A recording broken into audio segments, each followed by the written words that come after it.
of genuine friendships, right?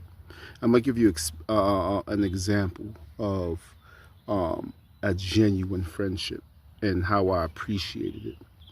So, when I was younger, my father, right, he had got bagged for a jewelry store robbery. Now, I'm staying with my father, and I had, my mother was in another state, and I couldn't let people know that I was staying with my father because then I would have went to a facility or something. So I had to keep it on the low.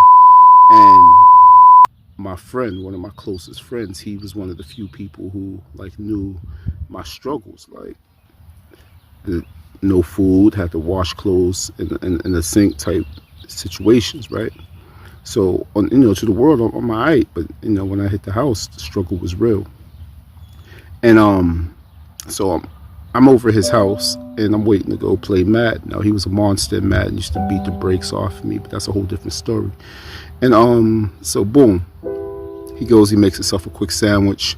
My ribs is touching. I'm waiting on him to hurry up. So he makes this ill plate, like I forget what it was, but he makes this crazy big plate of something. I'm like, man, this guy gotta come on so we can go up here and get this game in. So he piles it on, whatever, pause, and he goes, here, man, I can't eat all this. He slides the plate over real smooth, like, man, I can't eat this. And I'm like, nah, I'm cool. He try to play it off. He's like, nah, man, my mom's gonna, my mom can't kill me if I waste it, man. Go ahead. I'm like, nah, come on, man, just go ahead, eat, go ahead. So I'm like, all right, bet. So I fire on it. I'm stupid hungry. He knew it, but that was like his subtle way of making sure I was good without making me feel like I'm begging, right? So boom. Also, his aunt was like a counselor at the school, right?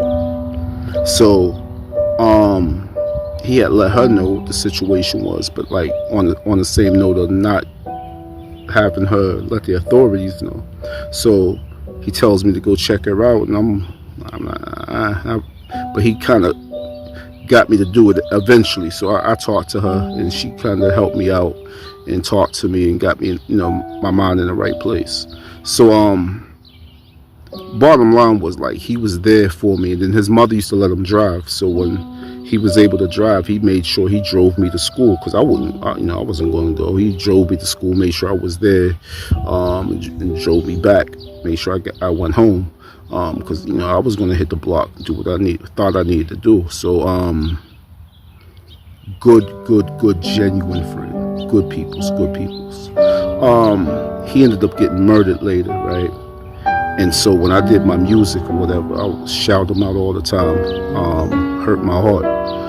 And I actually was one of the first people on the scene and seen his body and whatnot. So that was like etched in my head as a child too. But the